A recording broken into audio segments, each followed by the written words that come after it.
안녕. 앞서 염색체에 관련된 영상 2개 잘 보고 왔나요? 우리 본격적인 체세포 분열 배우기 전에 앞서서 염색체에 관련된 이야기를 좀 더 자세히 해볼게요. 지난 시간에 받았던 A 2번째 학습지 준비하면 되겠습니다. 학습지 풀이에 관련된 영상입니다. 잘 들어주세요. 자, 제일 처음 생각해보기에 봐보면 분열 전의 세포와 분열 중인 세포의 차이점에 관해서 물었는데요. 오른쪽에 있는 그림을 좀 더 자세히 봐보도록 하겠습니다. 분열 전의 세포에는 세포의 중심 부분에 이렇게 빨갛게 물든 핵이 뚜렷하게 보입니다. 하지만 분열 중인 세포는 핵이 있어야 할 자리에 지금 봐보니까 염색체라고 하는 막대 모양의 구조물이 보이네요. 자, 그러면은 우리 왼쪽에 정리하러 한번 가볼까요? 분열 전인 세포와 분열 중인 세포의 차이점 적어보자.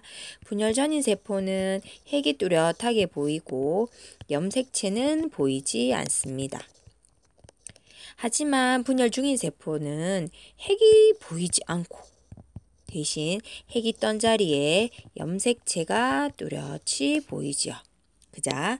자, 그래서 여기서 알 수 있는 사실이 염색체라는 아이가 분열 중에만 잠시 볼 수 있는 그런 구조물이구나 라는 사실을 알 수 있고요.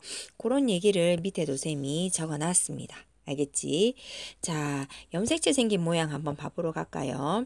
염색체는 여기 지금 봐보면 X자 형태로 생긴 구조물인데요. 사람의 세포 하나 안에는 여기 안에 지금 염색체 여러 개 나타내져 있는데 사람의 세포 하나 안에는 46개 염색체가 이런 모양이 들어가 있어요. 근데 이 염색체라는 구조물은 아주 작은 단위부터 시작해서 모여서 이 염색체 하나를 구성하는데요. 염색체 구성의 각 단계를 그래서 지금부터 한번 알아보도록 하겠습니다. 염색체의 가장 기본적인 단위는 유전자입니다. 유전자.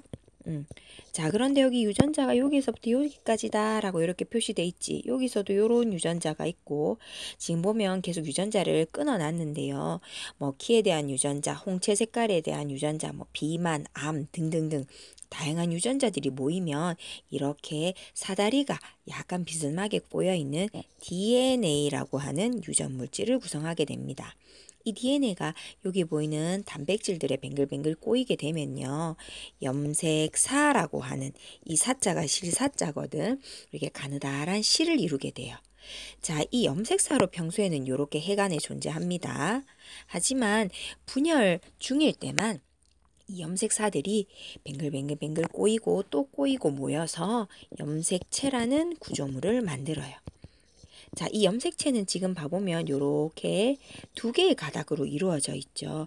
이 한 가닥 한 가닥을 염색 분체라고 합니다. 그래서 염색 분체 2개가 모이면 염색체라고 생각하면 되겠죠.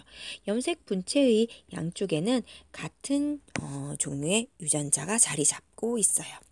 자, 염색체의 기능 봐볼까? 염색체의 기능은 부모의 유전자를 자손에게 전달하는 역할을 합니다. 세포 분열을 하게 되면 모세포 하나가 딸세포 2개로 나뉘어지게 되는데요.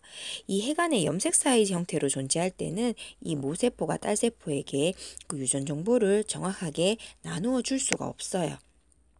하지만 분열 중일 때만 이 염색체의 형태로 변형이 되고 나면 이 염색체는 똑같이 딸세포에게 나뉘어져서 들어갈 수 있는 거죠. 그래서 분열 중일 때만 잠깐 볼 수 있다라는 거 기억해 두자. 자, 그 다음 염색체의 특징들 한번 봐보겠습니다. 염색체는 염색이 잘 돼서 이름이 염색체고요. 세포 분열 중에만 잠깐 볼 수 있는 구조물입니다. 알겠지?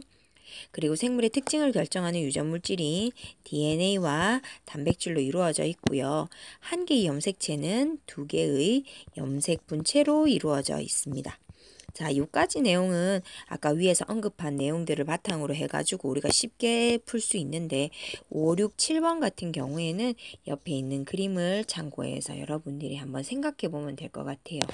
옆에 지금 여러 생물들의 염색체 수가 나와 있는데요. 사람은 꼭 기억합시다.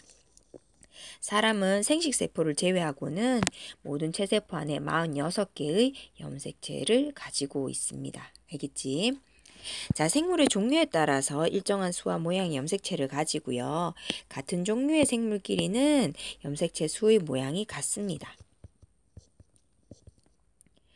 자, 그런데 염색체의 수가 토마토와 벼처럼 같다고 해서 같은 생물이라고 얘기할 수는 없어요.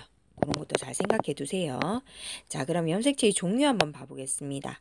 우리 같은 모습을 하고 태어나는 친구를 쌍둥이라고 한다, 그죠? 그래서 모든 생물체가 가지고 있는 염색체들이 봐보면 크기와 모양이 같은 한 쌍의 염색체들이 존재해요. 이 쌍을 이루고 있는 염색체를 상동 염색체라고 합니다. 쌍둥이 염색체다 이 말이다, 그치? 근데 왜 이렇게 상동 염색체로 존재하는 거 하니까 우리가 한쪽은 반은 아버지로부터 반은 어머니로부터 물려받아서 우리가 태어났지. 그래서 염색체가 쌍을 이루고 있어서 상동 염색체라고 이름을 지어준 겁니다. 자, 생물의 체세포에는 상동 염색체가 늘 쌍을 이루고 있기 때문에 늘 개수가 짝수이죠. 위에 아까 전에 우리 표의 내용 한번 확인해 봐요. 다 짝수다, 그치? 자, 양친 중에서 한쪽으로부터 맞는 염색체의 수를 N이라고 표현하기 때문에요. 체세포는 아버지로부터 한 벌, 어머니로부터 한 벌을 받는데 N이 두 개 합쳐지니까 이때 받게 되는 염색체의 총 개수는 2N이라고 적어주면 되겠지. 그래서 사람이 염색체의 수를 표시할 때도 2N은 46 이렇게 하면 됩니다. 여기 나 있는 초파리 같은 경우는 2에는 8 이렇게 표현하면 되겠죠. 그래서 요건 어떤 의미인가 하니까 46개 염색체를 갖고 있는데 요거 n을 2로 나누면 23쌍이다. 즉 양친으로부터 23개씩 물려받았다. 이런 뜻이 되겠습니다. 자, 밑에 보면 여성의 염색체와 남성의 염색체 사진을 쌤이 넣어뒀는데요. 여성, 남성 모두 다 공이 염색체는 46개를 가지고 있는데 방금 쌤이 동그라미 친 것처럼 이 부분만 남녀가 달라요. 즉 22쌍까지는 남녀 공통으로 가지게 되는데요. 그거를 상염색체라고 해. 남녀 공통으로 가지고 있는 염색체. 하지만 선생님 방금 별표 쳤는 요 부분 있죠. 요거는 남녀가 다르게 가지고 있다 그래서 성염색체라고 해요. 성별을 결정하는 염색체다 이 말이지. 자, 그래서 남녀 모두 다 사실은 22쌍 44개 염색체까지는 동일합니다. 하지만 요 한 쌍 두 개의 염색체로 인해서 남녀가 다르게 태어나는 거죠. 하지만 어찌됐건 사람이라 하면 23쌍 46개의 염색체를 가지고 있다라는 거 기억해 두면 되겠습니다.